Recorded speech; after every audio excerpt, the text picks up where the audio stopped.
This section will be all about solving special equations that can come up.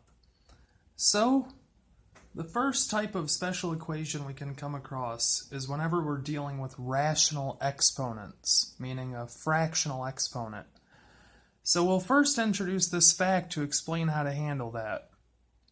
We say that if you're given a equals b, so given any basic equation, then a to the n equals b to the n with a check, meaning you can raise each side to any power as long as you take the answers that you find and plug them back into the original problem before you did any changes to it, made any changes, and make sure that those answers check out in the very original problem.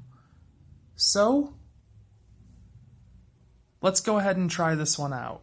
We want to solve 2x to the 2/5 equals x to the 1/5.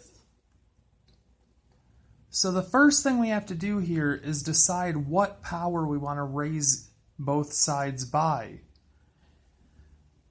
Remember, whenever you raise an exponent to another exponent, you multiply the exponents. So what would you want to multiply by to get rid of this fifth power? And I apologize, the camera keeps autofocusing very oddly.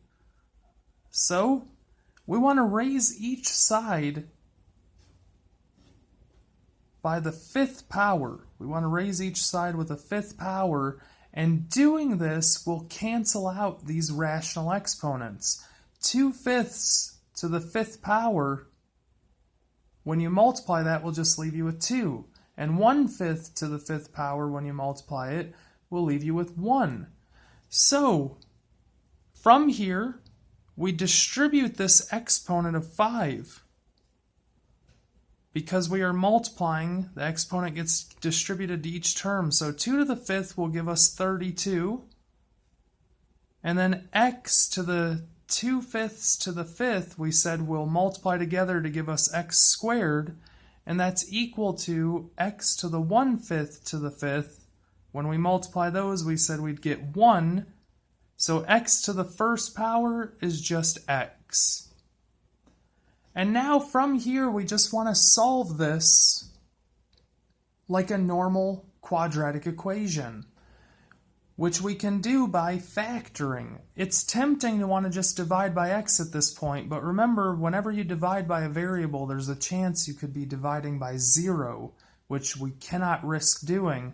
So we need to move everything to one side by subtracting x from each side, which gives us 32x squared minus x equals 0. And from here, like we said a moment ago, if we factor out an x, we get x times 32x minus 1 equals 0. And now that it's factored and equal to 0, we can set each factor equal to 0 and solve. The first one's already done for us, x equals 0.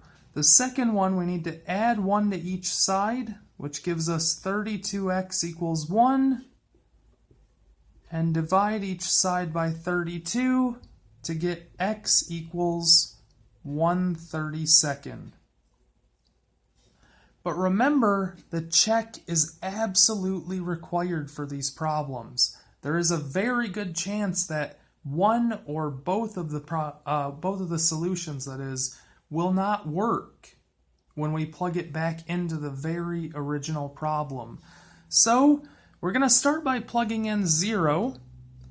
When we plug 0 into 2x to the 2/5, we get 2 times 0 to the 2/5, and we want to see if that's equal to x to the 1/5, so 0 to the 1/5.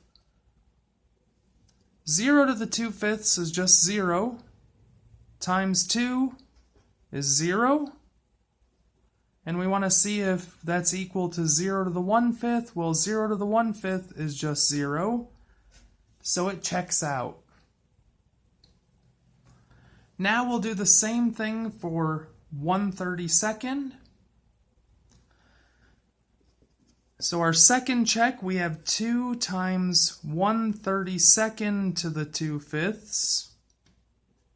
And we want to see if that's equal to 1/32 to the 1/5. Well, first of all, 1/32 to the 1/5 is just 1/2.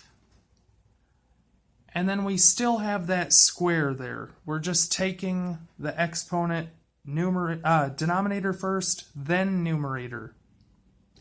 So we have 2 times 1/2 squared.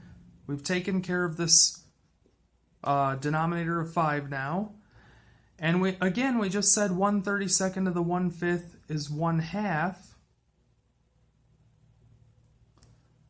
So at this point, we'll start simplifying. 1/2 squared gives us 1/4. And 2 times 1/4 is 1/2, so it checks out.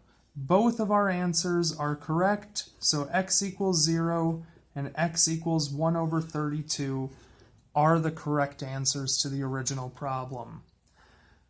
One thing I want to note here, if you're curious why 1/32 to the 1/5 is equal to 1/2, remember that 1/5 means a fifth root.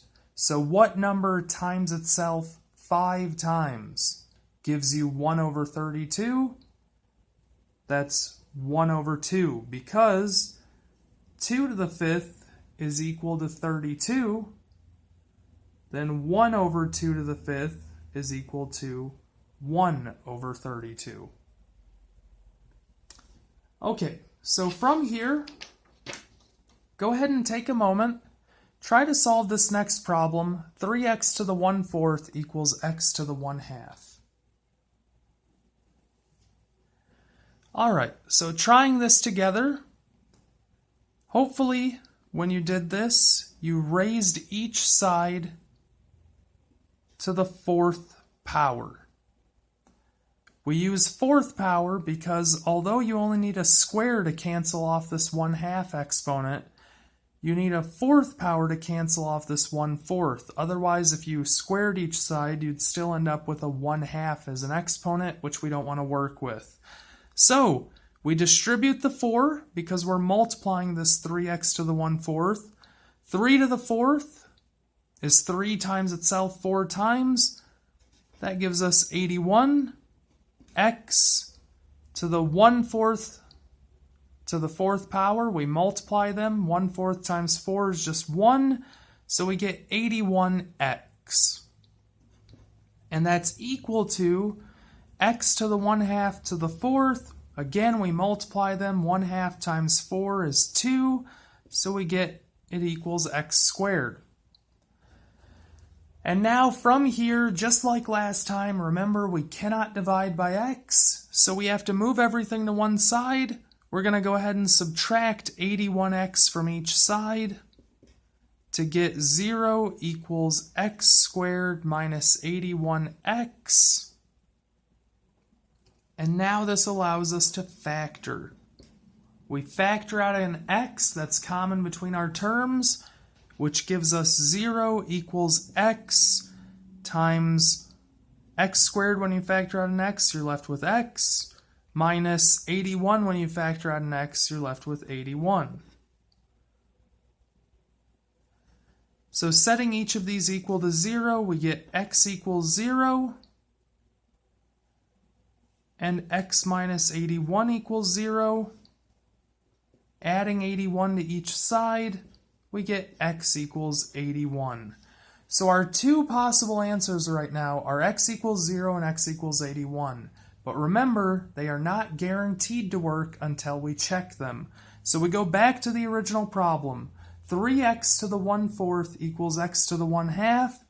So with our check, we have 3 times 0 to the 1/4. We want to see if that's equal to 0 to the 1/2. 0 to the 1/4 is just 0, so we get 3 times 0, and we want to see if that's equal to 0 to the 1/2. is also just 0, and 3 times 0 is 0, so it checks out. So x equals 0 is a correct solution. Now we'll try x equals 81. We have 3 times 81 to the 1/4 power. We want to see if that's equal to 81 to the 1/2 power. 81 to the 1/4 power means what number do you have to multiply by itself 4 times to get 81? That's 3. So we get 3 times this will simplify to 3. And we want to see if that's equal to 81 to the 1/2 means the square root of 81, which is 9. And 3 times 3 is 9, so that also checks out. So our answer is x equals 0 and x equals 81. All right, the last type of complicated equation that we could come across in this section is something that involves what we call U substitution. U substitution essentially says, given a complicated equation, you can substitute part of it out and replace it with u, the variable u, which allows you to simplify the problem you started with. Then you can solve this new equation for u instead of x. And once you solve it for u, you will replace u with its original value in terms of x to solve for x.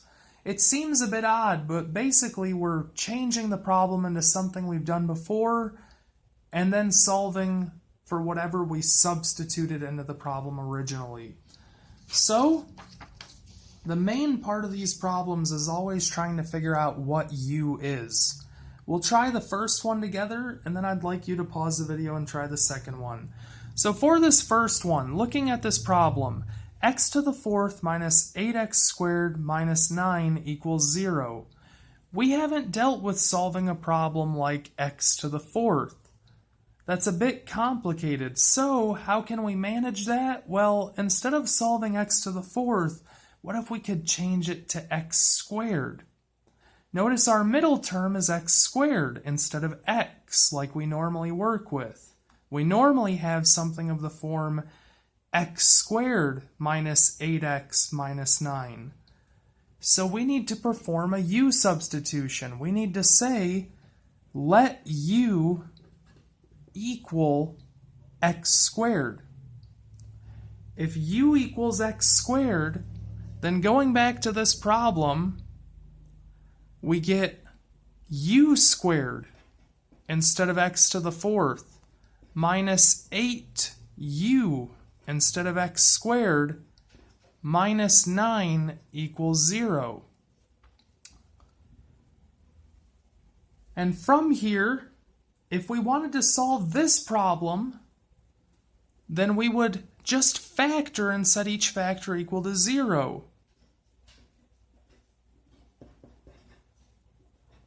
We would need 2 u's to multiply to give us that u squared, and then 2 numbers that multiply to give us negative 9 and add up to give us negative 8. That would be negative 9 and positive 1.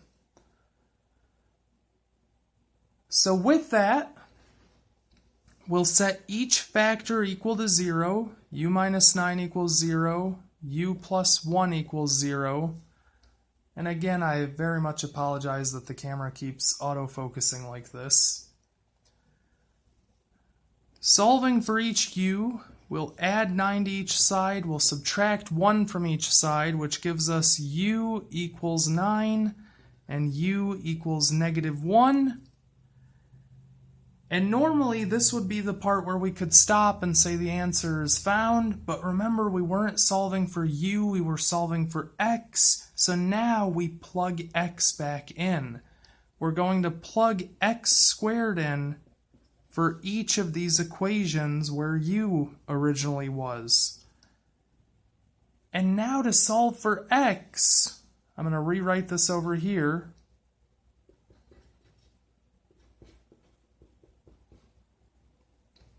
To solve for x in each of these cases, we'll just take the square root of each side. We'll apply the square root function.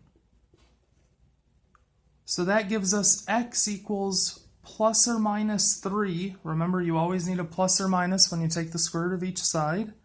And x equals plus or minus the square root of negative 1. Remember, the square root of negative 1, though, is I. So we get x equals plus or minus 3 and plus or minus I. There are 4 solutions to this problem. Okay, with that in mind, remember the main focus of this problem was what was u? What did we have to set u equal to solve this problem? So, with that in mind, try to think about what you would want to set u equal to solve this next problem, x plus 2 to the second power plus 11 times x plus 2 minus 12 equals 0. Take a moment to pause the video and see if you can't solve this. Okay, so with that, we're going to let u equal what's in parentheses here, because if we could substitute the x plus 2 out, then this is just a normal quadratic equation. So we'll let u equal x plus 2, and when we do that, we get u squared plus 11u minus 12 equals 0, and now we can factor.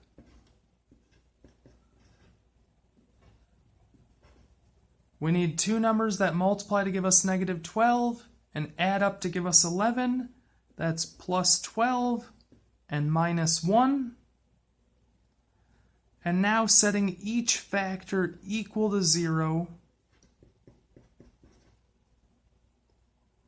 we subtract 12 from each side, we add 1 to each side, which gives us u equals negative 12 and u equals positive 1. But remember, we didn't want u, we wanted x. So we substitute u equals x plus 2 back into these steps. So x plus 2 equals negative 12, and x plus 2 equals 1. And subtracting 2 from each side in both equations leaves us with x equals negative 14 and x equals negative 1. And those are the solutions, negative 1 and negative 14.